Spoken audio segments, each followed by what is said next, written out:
Hello and welcome to the fourth episode of the Flavourful Summer of STEAM. Today we're exploring art and looking into the psychology of plating.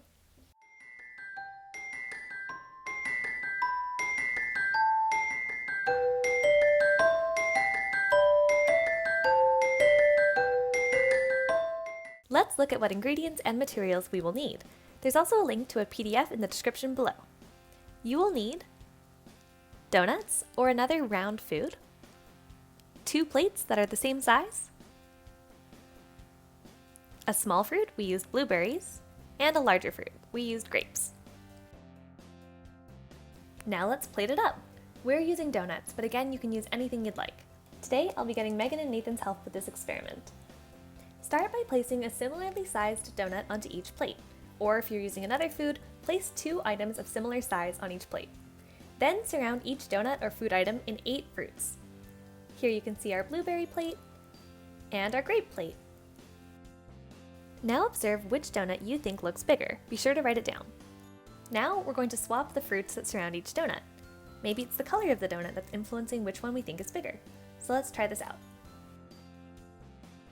Again, you're going to observe which donut looks bigger. Make sure you write down your observations. Now replace your donuts with 2 that are identical. We used apple fritters. Then you're going to observe which donut looks bigger once more. And enjoy! Thanks to my cousins Meghan and Nathan for helping with this part of the demonstration. So now let's learn the psychology behind this. First up, let's look at the observations that we made. In our first set of donuts, we observed that the one with the blueberries looked bigger. The same thing was true for when we switched the donut colors. And when we made sure that the donuts were the same, the one surrounded by blueberries also looked bigger. Being surrounded by smaller fruits somehow makes the donut look bigger. These experiments and observations are known as the Ebbinghaus-Titchener illusion. The idea behind this is if we have 3 circles that are the same size, our interpretation of their size will change depending on what size the circles that surround it are. So in this case, our brain will see the one on the left with small circles as bigger than the one on the right surrounded by big circles. So, how does this happen? The idea behind this is context sensitivity, or the amount that we use other clues in our world to help explain what we see.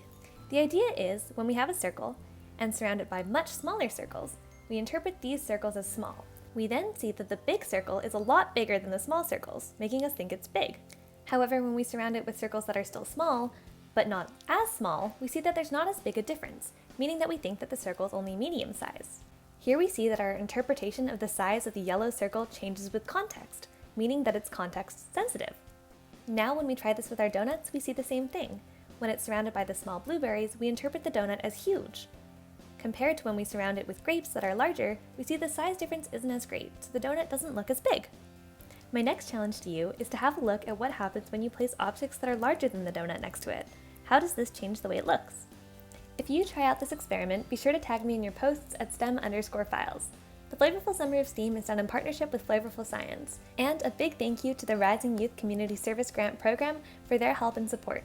Also, big shout out to my cousins Meghan and Nathan for their help with this video, as well as our team with Moses and Carmen.